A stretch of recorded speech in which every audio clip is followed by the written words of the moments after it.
because I've watched you go from being a really, really good loan officer, a great loan officer, to literally one of the best in the country.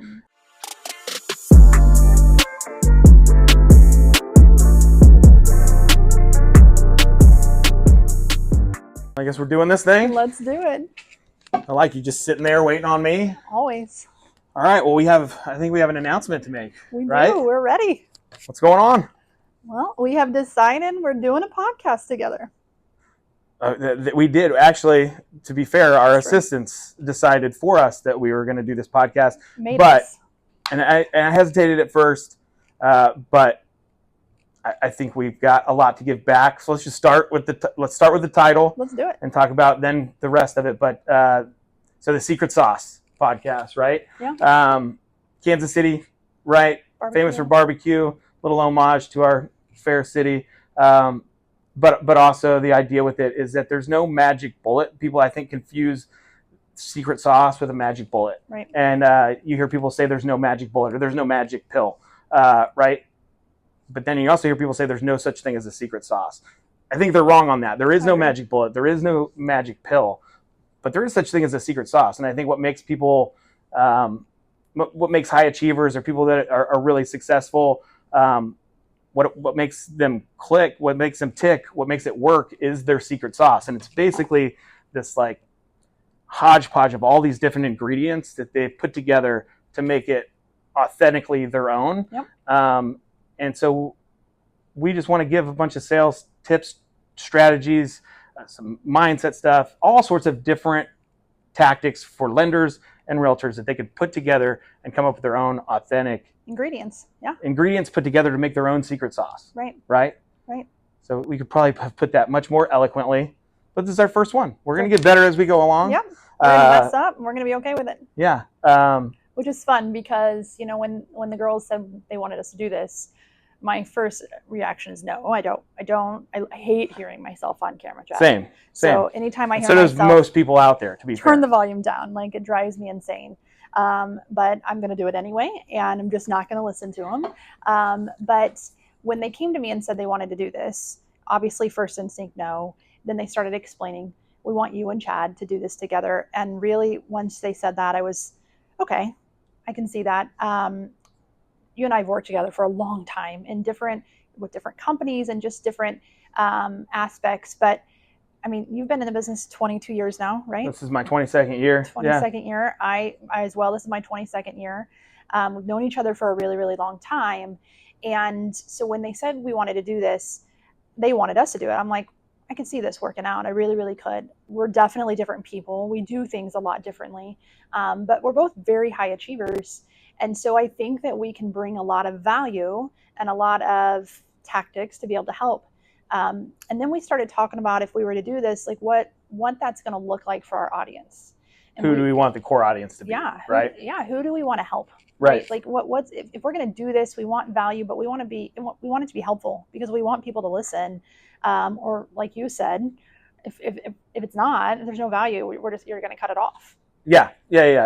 Like, I'm passionate about it. I believe in it. I believe in us. I believe that we do have a message to give because we've had really good mentors too. Like, we're not coming up with all this stuff on the fly. Yeah. There's not a ton of unique ideas out there. Right.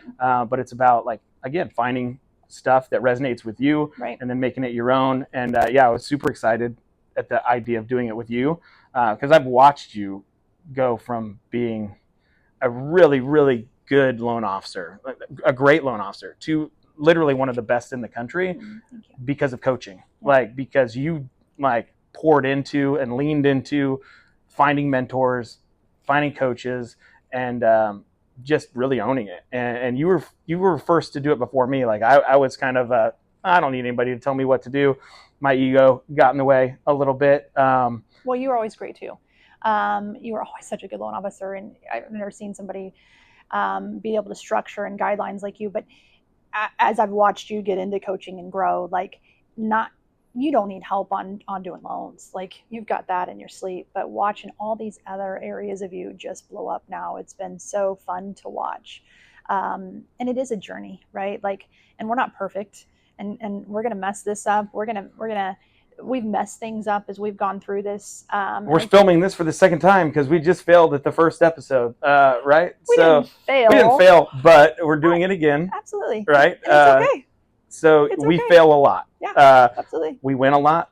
We're not perfect, and we're not up here sitting on a high horse. We're trying to pass along what we've had great mentors, like I said, and we want to give back. We want to pass that along. And so our core audience, loan officers, of course, but also realtors and really anybody in sales, I think, or any entrepreneur, I think it would resonate with. But at the same time, like our main focus is lenders and realtors. Let's explain why. Let's explain why we decided that, because we are. I mean, if we're a team. Like, and I know you have a ton of great realtor relationships, and I do too. And like, we need each other. But what value can we bring to a real estate agent? I struggled with this one big time. You know it. I think people that know me well, and I've started to put it out there a little bit more, but I suffer pretty strongly from imposter syndrome, where like, why would that person want to hear this from me? Or why would realtors value what I have to say? I'm a loan officer. Who am I to teach a realtor on sales tips or success strategies? And I had to get them out of my own way a little bit. But what really made me get there was I was listening to something just talking about sales. And in sales, you have to know who you're selling to. You have to know your client better than they know themselves, almost better than you know yourself. Right. And I've literally studied realtors in the real estate industry for 21 going on 22 years now. Right. And it's been my goal to know the real estate industry inside and out. So I do think we are very, very qualified to do that, even though my imposter syndrome tries to keep telling me in my little thing in my ear, telling me, I'm not the person to do it. You're very well qualified. Like I said, I was very excited when we decided to do this together. But you are right. We do. With being coaching for so long, I started doing all the lender breakout sessions and learning how to be a better loan officer and how to build a team and do all this stuff. But then my mind shift did change to, I'm going to still do some of those, but I'm really going to go more to the realtor classes. And it was very eye-opening to me, because they are, like, I never had that epiphany like you did. They are our number one client. But if I could learn skills and tactics to help them grow, and this is just who I've become, I like finding realtors that I just love working with. And if I can help their business grow, mine will grow automatically, right? Like, it automatically will. And so how I've learned that, just what can I do for them? How can I serve them? How can I bring value to them? And they grow, and then automatically happens for me. And that was due to learning that side of it, and being able to help them where they're at in their journey, and how they're growing, and what they're like all that fun stuff. So I do think that we'll be able to, because we've been doing it for so long, be able to bring a lot of value to both sides of this. And like you said, any other sales and entrepreneurs out there. But we want it to be full of tactics and not just us chit-chatting, but really for someone to listen and walk away and something that they can do and start implementing quickly to help change their business. Yeah. So should we jump into that right now? Let's go ahead and let's do it right now. Yeah. Episode 1. What's our topic? What's our ingredient for the sauce? So one of my favorites, and we can talk about this a couple different ways, but I always call it, when I explain this, is getting the bus rolling. And there is a book that I absolutely love. It's called Win in the Dark. Joshua Metcalf is the author, but one chapter talks about getting the bus rolling. And what that means is stop waiting. Stop waiting for everything to be perfect. Stop waiting for you to know everything you need to know, get everything lined up, look the way, like, stop. You just have to start somewhere.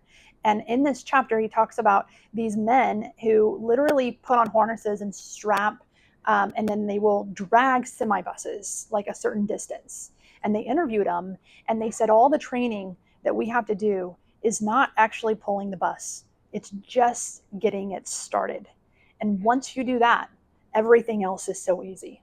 So they really just broke that down. And when I read that chapter, I'm like, that is so true.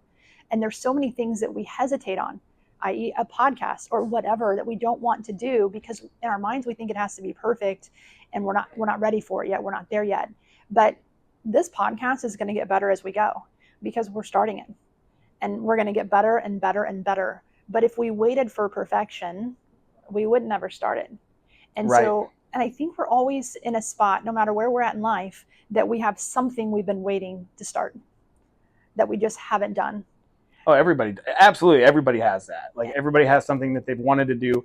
It's been sitting there on the shelf, and for whatever reason, they haven't started yet.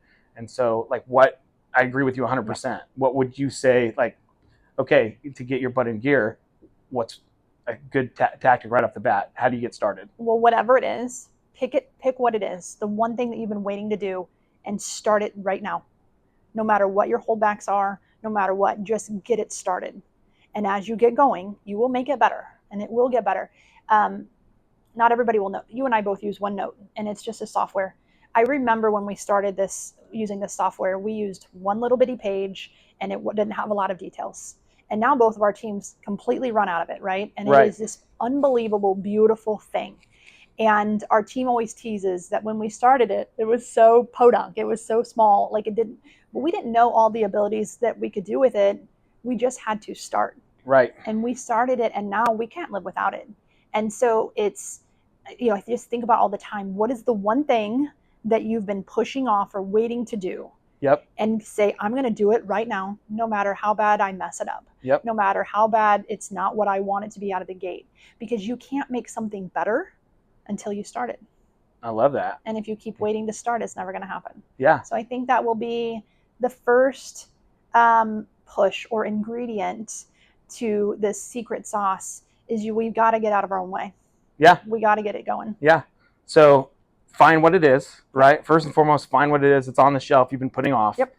To just get started. But in order to get started, I'll add one thing to it. Yep. Because for me, just getting started is really that's tough. Yeah. Right? So put a date on it. Exactly. Like give yourself a deadline. And Find an with this accountability thing, partner. Yep. find somebody that's pushing you. Yep. That says that you've said, I'm doing this thing by this date. Yep. Because then you can work backwards and start figuring out what you need to do to get there. But do not wait for perfection. Yep. It's never going to be perfect. Yep. So you just got to dive in. But for me, that's what it would take. Like with starting this podcast was like, okay, we're filming on this day. We better be and we're ready. like, oh crap. Yep. We gotta really start working on at least making this thing presentable. It's not gonna be perfect, but we got to make it to a point where right. we'd But be happy the with it. date got us going. The date got us going, and Yep. just deciding to do it, like you Yep. said. So that's an awesome first ingredient. I love it. I think as we go with this thing, it's going to be all about we're going to be adding ingredients to that everybody can hopefully take and add things that resonate with them. It's got to be your own, though. You've got to make it authentically your own. And so, if this is one of those ingredients that you want to add, absolutely awesome. If not, we'll add more. Yep. And everybody's is going to be different. Absolutely. So we're excited to get this thing going. I can't wait. I can't wait either. We're going to have so many fun ingredients. And, just thinking about like making sauce, like just the trial, and I think that's the important piece is trying stuff and seeing what you like and what you don't like and making it you. So yeah, I think it's a valuable ingredient. Awesome. Well, we'll see you in a couple weeks. Let's do it. The next ingredient, number 2. Can't wait. See ya.